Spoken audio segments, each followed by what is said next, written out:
कहानी की शुरुआत में ही हम एसएन नाम के इस आदमी को देखते हैं। वो असल में पेरिस के एक मशहूर म्यूजियम में क्लीनर का काम करता है। दिन में यहाँ बहुत सारे टूरिस्ट्स की भीड़ रहती है, इसलिए वो ज्यादातर रात के समय म्यूजियम साफ करने आता है। इधर उधर सफाई करते वक्त उसे कभी कभी म्यूजियम में रखी कीमती चीजों को करीब से देखने का मौका भी मिल जाता है। तो खैर, बाकी दिनों की तरह आज भी जब वो अपना काम कर रहा होता है, तभी उसकी नजर म्यूजियम में रखे मोतियों से जड़े एक कीमती नेकलेस पर जा टिकी है। एसएन की उस हार के प्रति इतनी दिलचस्पी देखकर उसके पास खड़ा उसका एक सहकर्मी कहता है, ये तो इस शहर की रानी का हार है, अगले हफ्ते इसकी नीलामी होने वाली है और इसकी कीमत सुनोगे तो होश उड़ जाएंगे। हमारी कई हजार सालों की सैलरी जोड़ दो तब भी इस हार के बराबर नहीं होगी। ये सब सुनकर एसएन एक डोंट केयर वाला एक्सप्रेशन देता है और फिर से अपने काम में लग जाता है। अगले दिन काम खत्म करके एसएन अपनी एक्स वाइफ क्लेयर से मिलने जाता है। किसी वजह से क्लेयर और एसएन अब अलग रहते हैं, लेकिन उनका एक बेटा भी है, इसलिए महीने के आखिर में एसएन कभी कभी बेटे की परवरिश के पैसे देने आता है। पैसे देने के बाद एसएन कहता है, मैं अपने बेटे से मिलना चाहता हूँ। जवाब में क्लेयर कहती है, ठीक है, तुम चाहो तो शनिवार रात 8 बजे उससे मिल सकते हो। बेटे से मिलने की इजाजत मिलते ही एसएन बहुत खुश हो जाता है। इसके बाद एसएन सीधा जाता है एक आदमी विंसेंट से मिलने।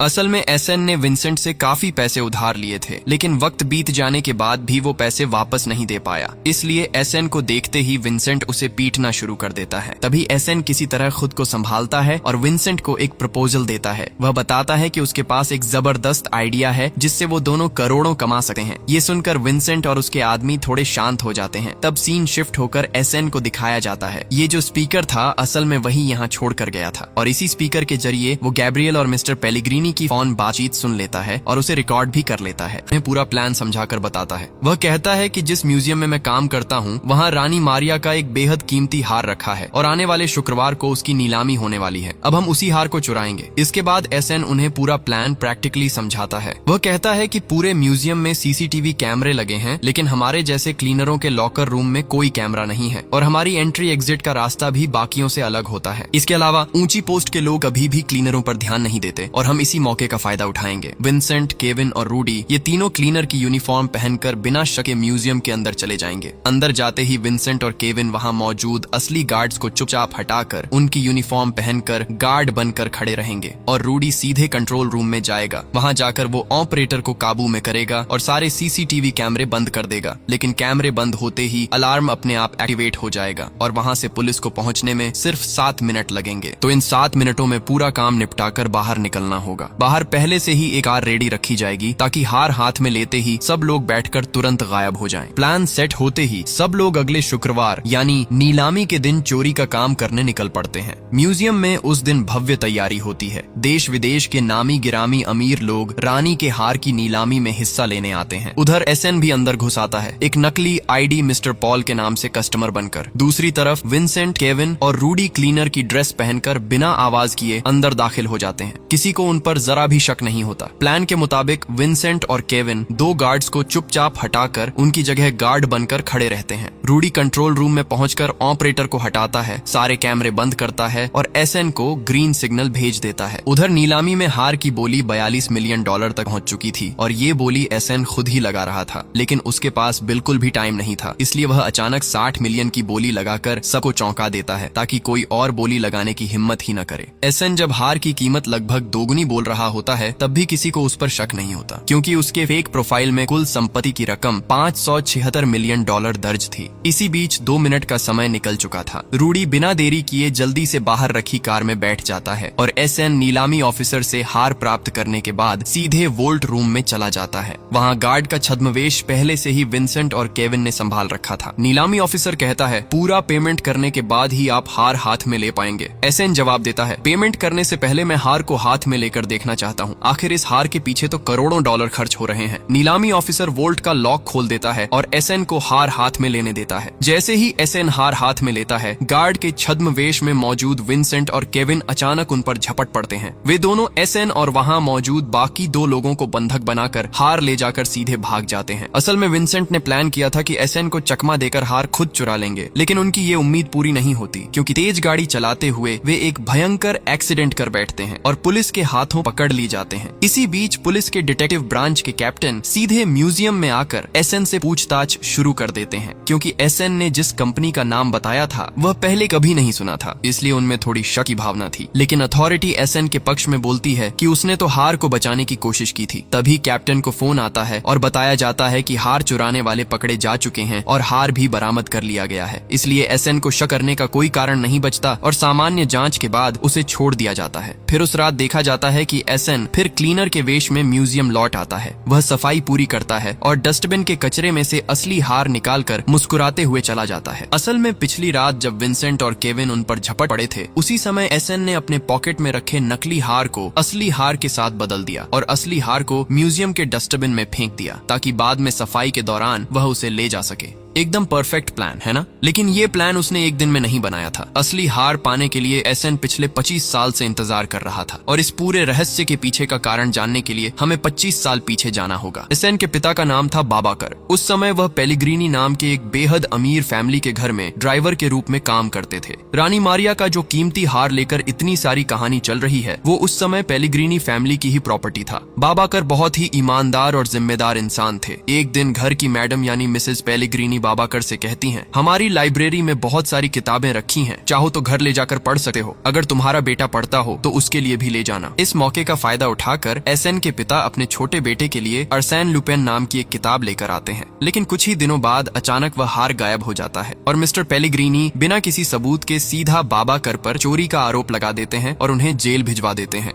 कुछ दिनों बाद छोटा एसएन अपने पिता से जेल में मिलने जाता है और देखता है कि अपमान और शर्म सह न पाने के कारण उसके पिता ने फांसी लगाकर आत्महत्या कर ली। पिता की लाश देखकर उसी दिन उसके मन में एक पागलपन सी जिद चढ़ जाती है, एक दिन मैं उस हार को जरूर हासिल करूंगा, चाहे जो हो जाए। इसके बाद लगभग 25 साल तक वह सिर्फ सही समय का इंतजार करता है। कुछ दिन पहले उसे न्यूज में पता चलता है कि रानी का वो हार बरामद कर लिया गया है और अब लूव्र म्यूजियम में रखा है। उसी पल से एसएन अपना प्लान बनाना शुरू कर देता है। सबसे पहले वह म्यूजियम में क्लीनर की नौकरी लेता है और अंदर की पूरी सिस्टम को समझ लेता है। फिर ऑनलाइन अपने नाम से एक फेक बिजनेस प्रोफाइल बनाता है। विंसेंट से उधार लिया पैसा भी पूरी प्लानिंग का हिस्सा था। चाहे तो वह कहीं और से भी पैसे का इंतजाम कर सकता था, पर उसने जानबूझकर विंसेंट को इस जाल में खींचा। नीलामी से कुछ दिन पहले वह अपने दोस्त बेंजामिन के पास जाता है और उसकी मदद से असली हार जैसा बिल्कुल हूबहू एक नकली हार बनवा लेता है। मतलब नीलामी, नकली हार, चोरों का पकड़ा जाना, ये सब पहले से ही एसएन के मास्टर प्लान का हिस्सा था और इसी परफेक्ट प्लानिंग की वजह से आखिरकार असली हार उसके हाथ में पहुंच जाता है। उधर इसी केस के दूसरे इंचार्ज इंस्पेक्टर यूसुफ को लैब से फोन आता है कि जो हार उन्होंने बरामद किया था वो नकली है। ये सुनकर यूसुफ बहुत घबरा जाता है। अचानक उसकी नजर डेस्क पर रखी आर्सेन लुपेन की किताब पर जाती है। उसे लगता है कि कल रात की चोरी उसी किताब की स्टोरी को फॉलो करके की गई है। वह समझ जाता है कि चोर जरूर आर्सेन लुपेन से इंस्पायर्ड होगा। खैर, चूंकि अगले दिन शनिवार था, इसलिए उस दिन एसएन अपने बेटे से मिलने वाला था। बेटे से मिलने के बाद एसएन उसे बाहर घुमाने ले जाता है, यहाँ तक कि वह अपने बेटे को आर्सेन लुपेन की वही किताब उपहार में देता है जो उसके पिता ने 25 साल पहले उसे दी थी। और वही किताब असल में एसएन की पूरी जिंदगी का रूट बदलने वाली रही। इसके बाद एसएन वह हार लेकर अपने दोस्त बेंजामिन के लैब में आता है। बेंजामिन हार को देखकर पूरी तरह चकित हो जाता है, क्योंकि पेलिग्रीनी फैमिली इतने सालों तक सबको यह बता रहा था कि 25 साल पहले हार चोरी हो गई थी। उसके बाद ही हीरे 7 अलग अलग देशों में बेच दिए गए, फिर हीरे बरामद करके नए सिरे से जोड़ दिए गए। लेकिन जब बेंजामिन हार को चेक करता है तो वह कुछ भी गलत नहीं पाता। हार बिल्कुल पहले जैसा ही सुरक्षित और बिना किसी खरोंच के है। ये देखकर एसएन को पूरी तरह यकीन हो जाता है हार कभी चोरी नहीं हुआ था, सारा ड्रामा सिर्फ दिखावा था और उस ड्रामे का शिकार उसके पिता बने थे। मतलब 25 साल पहले बाबाकर को पूरी तरह प्लान करके फंसाया गया था। सब कुछ समझते ही एसएन के रुएं खड़े हो जाते हैं। इसके बाद वह मिसेस पेलिग्रीनी को मिलने के लिए एक चिट्ठी भेजता है। साक्ष्य के रूप में चिट्ठी के साथ एक हीरा भी भेजता है। चिट्ठी में डेट, टाइम और लोकेशन सब लिखा होता है। असली हीरा देकर और इस चिट्ठी को पाकर मैडम पेलिग्रीनी ठीक समय पर उस लोकेशन पर पहुंचती है। एसएन उस समय पिज्जा डिलीवरी बॉय के वेश में उससे मिलता है। वह सीधे पूछता है, आपने मेरे पिता को चोरी के आरोप में क्यों फंसाया? असल में मिसेस पेलिग्रीनी वहाँ पुलिस प्रोटेक्शन बुक में स्पाई कैमरा और कान में हियरिंग डिवाइस लगाए हुए आई थी। एसएन उसे समझ जाता है और हाथ से स्पाई कैमरा ढक देता है। पेलिग्रीनी उस समय एसएन से कहती है कि वह पैसे के बदले सभी झमेलों को सुलझा दे, लेकिन एसएन मानने को तैयार नहीं होता। वह सिर्फ अपने पिता का सम्मान वापस दिलाना चाहता है। तभी स्पाई कैमरा बंद हो जाता है और छद्मवेश में बैठे ऑफिसर उनकी ओर बढ़ते हैं। एसएन तुरंत अपनी साइकिल लेकर भागने लगा है। पुलिस भी पीछा करती है, लेकिन उसी समय वहाँ कुछ और पिज्जा डिलीवरी बॉयज आ जाते हैं। पुलिस पूरी तरह कंफ्यूज हो जाती है और एसएन को पकड़ने की बजाय एक फूल डिलीवरी बॉय को पकड़ लेती है और उसी मौके का फायदा उठाकर एसएन ड्रेस बदलकर चला जाता है। असल में मिसेस पेलिग्रीनी से मिलने से पहले एसएन यहाँ के कुछ पिज्जा डिलीवरी बॉयज से बात कर चुका था। इसके बाद एसएन घर लौटकर अपने पिता की जेल से लिखी एक चिट्ठी निकालता है जो उनके मौत से पहले भेजी गई थी। चिट्ठी में बाबाकर ने आखिरी लाइन में लिखा था कि असली सच लाइब्रेरी में मिलेगा, लेकिन बाबाकर ने जानबूझकर लाइब्रेरी की स्पेलिंग गलत लिखी थी। एसएन समझ जाता है कि यह कोई कोड लैंग्वेज है। पूरी रात वह इसे एनालाइज करता है और एक नाम निकलता है एटियन कोमेट। यह आदमी पहले एक लाइब्रेरी में काम करता था और जेल में उसके पिता के पास वाले सेल में भी रहता था। एसएन को पता चलता है कि वह आदमी अब भी जेल में है, इसलिए एसएन उससे मिलने का इरादा करता है, लेकिन वह आदमी बीमार होने की वजह से आसानी से मिलने का मौका नहीं देता। एसएन भी कोई आम आदमी नहीं था, वह सीधे जेल में जाने का प्लान बनाता है। असल में हाल ही में एसएन का ममातो भाई किसी केस में जेल गया था और वह एसएन के जमे भाई की तरह दिखता था।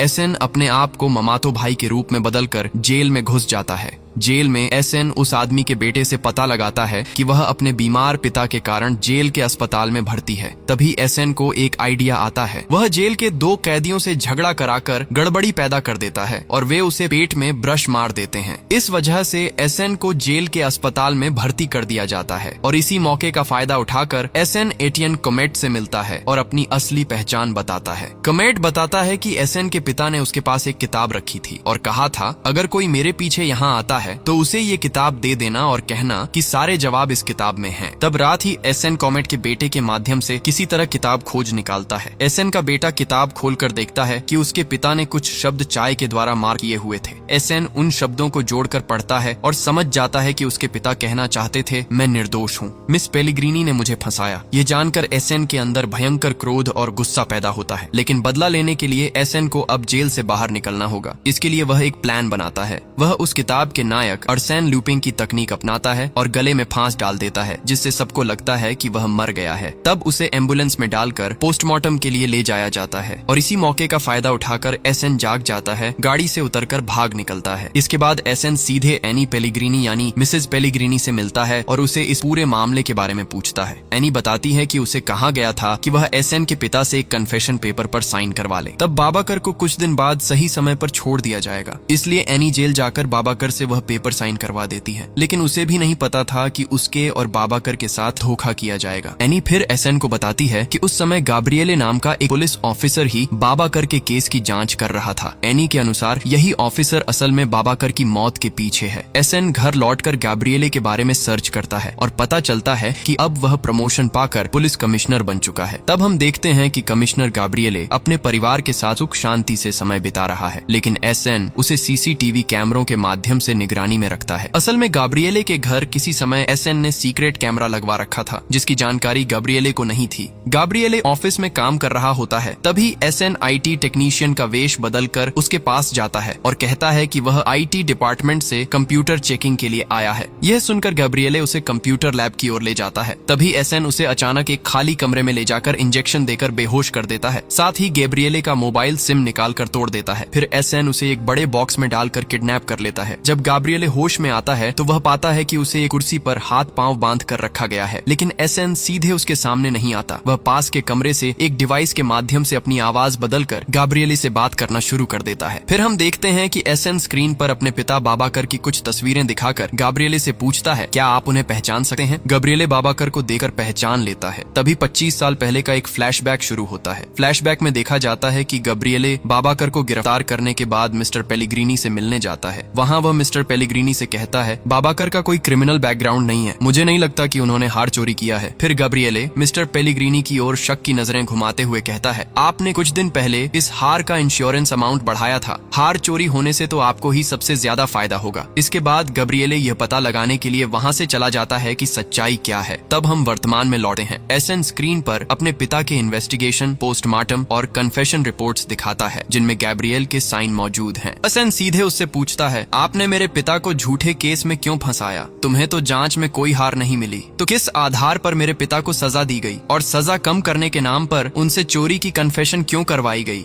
गाब्रिएले अब कोई रास्ता नहीं देकर स्वीकार करता है कि उसने यह काम वास्तव में रिश्वत के बदले किया, लेकिन उसने यह अपनी विलासिता के लिए नहीं किया। वह यह सब अपने बच्चों के भविष्य के लिए करने को मजबूर था। कमिश्नर के किडनैप की घटना पर पुलिस स्टेशन में हड़कंप मच जाता है। पुलिस सीसीटीवी फुटेज चेक करती है और एसएन को देखने की कोशिश करती है, लेकिन वीडियो क्लियर नहीं होने की वजह से उसे पहचान नहीं पाती। इसके अलावा कमिश्नर के मोबाइल डेटा भी बंद पाया जाता है, लेकिन इंस्पेक्टर यूसुफ बताता है कि मोबाइल में सिम के अलावा एक अलग चिप लगी हुई है। पुलिस जल्दी से उस चिप को ट्रैक करती है और गाब्रिएल के मोबाइल की लोकेशन पता कर लेती है। तुरंत ही पुलिस उसे बचाने के लिए निकल पड़ती है। वहीं गाब्रिएले एसएन से कहता है कि बाबाकर के केस के बारे में उसे इतना ही पता था, इसलिए वह एसएन से रिक्वेस्ट करता है कि उसे छोड़ दिया जाए और वादा करता है कि वह एसएन के बारे में किसी को कुछ नहीं बताएगा। एसएन जवाब देता है, हालांकि पुलिस पर विश्वास करना सही नहीं, फिर भी मैं तुम पर विश्वास करके तुम्हें छोड़ रहा हूँ। तब पुलिस ट्रैक की हुई लोकेशन पर पहुँचती है और वह बॉक्स पाती है। बॉक्स खोलने पर पता चलता है कि वहाँ केवल कमिश्नर का मोबाइल ही है। पुलिस तब गाड़ी के ड्राइवर को पकड़ती है। ड्राइवर बताता है कि उसे उबर से बुक किया गया था। उसे किडनैप के बारे में कुछ नहीं पता था, सिर्फ इतना कहा गया था कि सिटी हॉल से कुछ सामान लेकर आना है। यह सुनकर इंस्पेक्टर यूसुफ कहता है, कमिश्नर को किडनैप करके जरूर सिटी हॉल में रखा गया होगा, क्योंकि यही अरसैन लुपिन की तकनीक है। वह सभी का ध्यान दूसरी ओर मोड़ देता है और सबके नाक के नीचे अपना काम पूरा कर देता है। यूसुफ फोर्स लेकर सिटी हॉल पहुंचता है, लेकिन एसएन वहां से कुछ सेकंड पहले ही निकल चुका होता है। फिर पुलिस सिटी हॉल में जाकर कमिश्नर गैब्रिएले को सुरक्षित निकाल लेती है। इसके बाद हम देखते हैं कि कैप्टन गैब्रिएले से किडनैप की घटना के बारे में बात कर रहे हैं। वे समझ नहीं पा रहे थे कि कमिश्नर को 4 घंटे तक रोकने के बाद भी क्यों कोई जानकारी नहीं दे पा रहे, और किडनैपर ने उनसे कोई डिमांड भी नहीं की थी, इसलिए यह सब उनके लिए बहुत अजीब था। तभी इंस्पेक्टर यूसुफ कैप्टन को बुलाता है और कहता है, मुझे एक क्लू मिला। नीलाम वाले दिन मिस्टर पॉल के नाम पर जो व्यक्ति चोरी करता है और जो कमिश्नर को किडनैप करता है, वही असल में एक ही आदमी है। साथ ही 25 साल पहले जब हार पहली बार चोरी हुई थी, उस केस के इंचार्ज भी गाब्रिएले थे। तो ये हाल ही के सारे घटनाक्रम पूरा कनेक्टेड है। दूसरी तरफ हम देखते हैं कि कमिश्नर गाब्रिएले घर लौटते हैं। वह जैसे ही नहाने के लिए जाते हैं, 25 साल पहले का एक फ्लैशबैक दिखाई देता है। फ्लैशबैक में दिखता है कि मिस्टर पेलेग्रीनी ने गाब्रिएले को धमकी और रिश्वत देकर बाबाकर को फंसाने के लिए मजबूर किया था, लेकिन गाब्रिएले नहीं जानता था कि बाबाकर इसके चलते आत्महत्या कर लेंगे। इतने सालों बाद भी वह इस घटना को लेकर बहुत पछतावा महसूस कर रहा था। स्नान के बाद वह बाहर निकलते ही मिस्टर पेलेग्रीनी को कॉल करता है और कहता है, बाबाकर के बारे में आपके साथ जरूरी बात है। मैदान में एक नया खिलाड़ी आ गया है, और फिर फोन काट देता है। तभी अचानक टेबल पर रखा स्पीकर बजने लगता है। फोन पर गाब्रिएले और मिस्टर पेलेग्रीनी की बातचीत स्पीकर में हूबहू रिकॉर्ड हो चुकी होती है। गाब्रिएले, जो यह सब अपनी पत्नी से छुपा रहा था, स्पीकर को फर्श पर फेंक देता है। खैर, अगले दिन सुबह जब कमिश्नर गैब्रिएल ब्रेकफास्ट कर रहा होता है, ठीक तभी एसएन जाकर उसके सामने बैठ जाता है। गैब्रिएल उसे देखते ही बहुत खींच जाता है। एसएन फिर से उसे ब्लैकमेल करना शुरू कर देता है। तभी गुस्से में गैब्रिएल कहता है कि वो एसएन की मदद करेगा, लेकिन एक ही शर्त पर, एसएन उसे बार बार परेशान करना बंद करे। गैब्रिएल बताता है कि फैबियन नाम का एक पत्रकार है, उसने पेलेग्रीनी के खिलाफ काफी इन्वेस्टिगेशन किया था और लगभग उसकी सारी करतूतें उजागर भी कर ही दिया था, लेकिन आखिरी पल में पेलेग्रीनी ने चारों तरफ से दबाव डालकर उस रिपोर्ट को रुकवा दिया और फैबियन का पूरा जर्नलिस्ट करियर बर्बाद कर दिया। इसलिए गैब्रिएल कहता है कि एसएन को अब फैबियन से मिलना चाहिए, क्योंकि वही एक इंसान है जो असल में एसएन की मदद कर सकता है। इसके बाद एसएन उस पत्रकार फैबियन से मिलने जाता है और पेलेग्रीनी को सबक सिखाने के लिए उसकी मदद मांगता है, लेकिन फैबियन कहता है कि पेलेग्रीनी ने उसे ऐसे फंसाया है कि अब तो बाहर लोगों के सामने मुंह दिखाने का भी रास्ता नहीं बचा।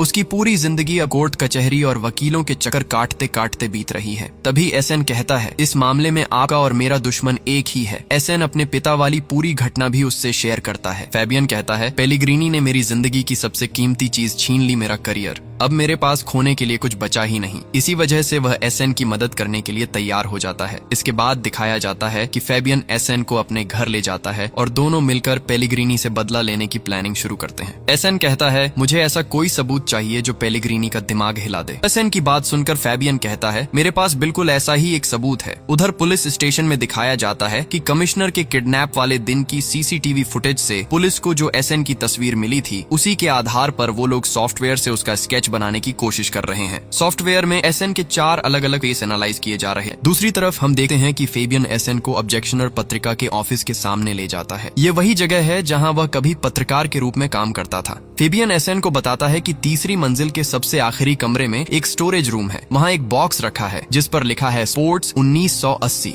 बॉक्स के अंदर उसे हरा रंग का वीडियो कैसेट मिलेगा। फाबियन कहता है कि वह खुद इस ऑफिस में नहीं जा सकता क्योंकि उसे वहाँ जीवन भर के लिए प्रतिबंधित किया गया है, इसलिए ये काम एसएन को ही करना होगा। तो एसएन अंदर जाकर आसानी से वीडियो कैसेट निकाल लेता है और लौट आता है। घर पहुंचकर कैसेट चलाने पर फेबियन बताता है 1966 में मलेशिया के कुआलालंपुर में हुए आतंकवादी हमले में 11 लोग मारे गए थे, जिनमें 8 फ्रांसीसी नागरिक थे और यह हमला प्रतिशोध के लिए किया गया था क्योंकि एक दलाल हथियार व्यापारियों को ठग रहा था। वह दलाल कोई और नहीं बल्कि पेलिग्रीनी था। वीडियो कैसेट में पेलिग्रीनी को हथियार व्यापारियों के साथ डील करते हुए देखा जाता है। फेबियन का अनुमान है कि हार चोरी की झूठी कहानी बनाकर और उसके इंश्योरेंस के पैसे का इस्तेमाल करके पेलिग्रीनी ने यह हथियार का कारोबार किया, लेकिन एसएन पूरा वीडियो अपलोड नहीं करता। सिर्फ पेलिग्रीनी को डराने के लिए वीडियो का एक स्क्रीनशॉट इंटरनेट पर फैलाता है। स्क्रीनशॉट तेजी से वायरल हो जाता है। पेलिग्रीनी मीडिया को बताता है, मेरे नाम पर विपक्षी दल झूठ फैला रहे हैं, इसलिए बिना सबूत कोई कुछ भी विश्वास न करे। तभी पत्रकारों की भीड़ में फेबियन माइक्रोफोन लेकर आगे आता है और सीधे पेलिग्रीनी से पूछता है, क्या आप सच में निर्दोष हैं? पेलिग्रीनी गुस्से भरी नजरों से फाबियन की ओर देखता है, लेकिन कोई जवाब दिए बिना चले जाता है। फेबियन जब वहाँ से निकलता है तो देखता है कि पेलिग्रीनी का एक आदमी उसे पीछे से फॉलो कर रहा है, इसलिए फेबियन रास्ता बदलकर मुश्किल से अपने घर पहुँचता है। घर पहुँचते ही एसएन उसका इंतजार कर रहा होता है। फूल देकर फेबियन को बधाई देता है और मदद करने के लिए धन्यवाद कहता है। फिर दोनों पूरा वीडियो पब्लिश करने की प्लानिंग करते हैं। अगले सीन में हम देखते हैं कि कैप्टन यूसुफ गाब्रिएले के सामने बैठते हैं और उन्हें एसएन के बनाए गए स्केच दिखाते हैं। इन सब में असल में एसएन के स्केच थे। फिर भी गाब्रिएले जोर देकर कहता है कि इनमें से किसी ने भी उसे किडनैप नहीं किया, लेकिन यूसुफ इसे मानने को तैयार नहीं था। वह भी जोर देकर कह रहा था कि हार चोरी और गाब्रिएले का किडनैप दोनों में एक ही व्यक्ति शामिल है। यह सुनकर गाब्रिएले थोड़ा गुस्से में आता है और कहता है, इन दोनों केसों को एक साथ मत जोड़ो, तुम लोग रानी का हार खोजने पर ध्यान दो। इसके बाद वह यूसुफ को इस केस से हटा देता है क्योंकि यूसुफ जल्दी ही केस को सुलझाने की दिशा में बढ़ रहा था। डर के कारण कमिश्नर उसे अब इस केस में नहीं रखना चाहते थे। फिर एसएन मेकअप करके अपना चेहरा बदलकर एक चैनल के टॉक शो में जाता है। उसका मकसद था कि पेलिग्रीनी का वीडियो पूरे देश को लाइव दिखाया जाए, लेकिन वीडियो शुरू होने से पहले ही पेलिग्रीनी के लोग वीडियो के असल हिस्सों को काट देते हैं। इस वजह से एसएन उल्टा विलन के रूप में दिखाया जाता है और प्रचार शुरू हो जाता है कि एसएन जानबूझकर निर्दोष पेलिग्रीनी को फंसा रहा है। एसएन सब समझकर वहां से भागने लगता है, लेकिन तभी पेलिग्रीनी के लोग उस पर हमला कर देते हैं। हालांकि एसएन सभी को मारकर वहां से निकल जाता है। इसी बीच फेबियन घर पर बैठा टीवी पर डॉक्यूमेंट्री शो देख रहा था। तभी अचानक किसी ने दरवाजा जोर से खटखटाया। फेबियन खत भांप कर एक किताब में एसएन के लिए कुछ लिखकर दरवाजा खोल देता है। तभी पेलिग्रीनी का गुंडा लियोनार्डो फाबियन के गले को पकड़ता है और एसएन के बारे में पूछता है। फेबियन कुछ नहीं बताता तो लियोनार्डो उसे मारकर गले में फांस डाल देता है। कुछ समय बाद एसएन फेबियन के घर पहुंचता है और वहां उसका लटका हुआ शव देख चौंक जाता है। खतरे को समझकर एसएन किसी तरह वहां से भाग जाता है। इसी बीच इंस्पेक्टर यूसुफ टॉक शो में आए शख्स के साथ एसएन के केस की हूबहू मैचिंग पाता है और वह केस असल में एसएन का ही था। दूसरी तरफ एसएन खुद को दोषी महसूस करने लगा है। वह सोचता है कि अगर उसने फाबियन को इसमें शामिल नहीं किया होता तो शायद उसे इस तरह मरना नहीं पड़ता। तब उसका दोस्त बेंजामिन उसे सांत्वना देता है और कहता है, सब कुछ भूल जाओ और अपने बेटे से मिलने जाओ। इसके बाद हम देखते हैं कि एसएन सुबह अपने बेटे से मिलने जा रहा है। ठीक उसी वक्त एसएन को समझ आता है कि कोई उसे फॉलो कर रहा है। असल में यह वही लियोनार्डो था जिसने फेबियन को मारा था। एसएन उसके हाथों से बचने के लिए भाग पड़ता है और किसी तरह अपनी पत्नी के घर पहुंच जाता है। एसएन अपने बेटे को एक गिफ्ट बॉक्स देता है जिसमें आर्सेन लुपेन की तरह का ड्रेस और टोपी होती है। बेटा भी अपने पिता की तरह आर्सेन लुपेन का फैन था, इसलिए उसे यह गिफ्ट बहुत पसंद आता है। एसएन सभी को जल्दी तैयार होने के लिए कहता है। फिर हम देखते हैं कि वह सभी को लेकर घूमने निकलता है। वे ट्रेन से एक जगह जा रहे थे जो आर्सेन लुपेन की यादों से जुड़ी थी। ट्रेन में एसएन अपने परिवार के साथ काफी अच्छा समय बिता रहा था। इस बीच उसकी पत्नी क्लेयर उनकी तीनों की एक सेल्फी लेती है। एसएन जब सेल्फी देखता है और झूम करता है तो अचानक देखता है कि उसकी पिछली सीट पर लियोनार्डो बैठा है। एसएन नहीं चाहता था कि उसके परिवार को कोई परेशानी हो, इसलिए वह लियोनार्डो का ध्यान हटाने की कोशिश करता है। एसएन पहले ट्रेन में सबके सामने बेटे का जन्मदिन सेलिब्रेट करता है। फिर क्लेयर को कहता है कि वह देखता है कि उसे कोई ड्रिंक चाहिए या नहीं और ट्रेन के पीछे की ओर चला जाता है। लियोनार्डो उसके पीछे जाने लगता है। कुछ दूरी तय करने के बाद दोनों के बीच हाथापाई शुरू हो जाती है। फिर एक मौके पर एसएन लियोनार्डो को ट्रेन के स्टोरेज में फंसा देता है और बाहर से भाग देता है। एसएन फिर अपने परिवार के पास लौटा है, लेकिन थोड़ी देर बाद लियोनार्डो वापस आता है और अपने परिवार के बीच बैठ जाता है। यहाँ वह एसएन के बेटे के साथ बातचीत शुरू कर देता है। लियोनार्डो के हाथों से बचने के लिए एसएन एक पुलिस कैप्टन को मैसेज भेजता है। मैसेज में लिखा था, मैं मिस्टर पॉल बोल रहा हूँ, मैं 2 मिनट में ले हार्ब स्टेशन पहुंच जाऊंगा। आपको चाय, सिंगारा और समोसा खाने का न्योता है। फिर याद दिला दूं, इस पॉल के नाम से ही एसएन ने नीलाम वाले दिन हार्ट चुराया था। मैसेज मिलने के बाद कैप्टन तुरंत लोकल थाने को सूचना दे देता है। ट्रेन स्टॉप होने पर एसएन अपने पत्नी और बच्चे को पहले उतरने के लिए कहता है और बताता है कि वह थोड़ी देर बाद उतरेगा। पत्नी और बच्चे उतर जाते हैं। तभी लियोनार्डो एसएन से कहता है, तुम चुपचाप मेरी इंस्ट्रक्शन फॉलो करो और मेरे साथ आओ। एसएन बिना किसी झंझट के लियोनार्डो के साथ ट्रेन से उतर जाता है। ठीक उसी वक्त लोकल थाना की पुलिस दोनों को घेर लेती है। वे लियोनार्डो को पकड़ लेते हैं। उसके पॉकेट से एक पिस्टल और हार्ट का एक डायमंड भी मिल जाता है और इसी से साबित हो जाता है कि वही पॉल था। असल में ट्रेन से उतरने से पहले ही एसएन ने चालाकी से डायमंड लियोनार्डो के पॉकेट में डाल दिया था। एसएन अब आराम से अपनी पत्नी और बेटे के साथ बीच के किनारे घूम रहा था। इस दौरान उनका बेटा थोड़ा आगे जाकर अपने आप खेलने लगा है। दूसरी ओर कैप्टन और उनकी सहयोगी सोफिया एसएन की लोकेशन पर आने की तैयारी कर रहे थे। वे कमिश्नर गैब्रियल से परमिशन मांगते हैं तो गैब्रियल गुस्से में कहता है, ओह, वहाँ जाकर ब्राउन लेमन फार्म देखने जाना है क्या? पॉल जिसे गिरफ्तार किया गया वो तो कोई और है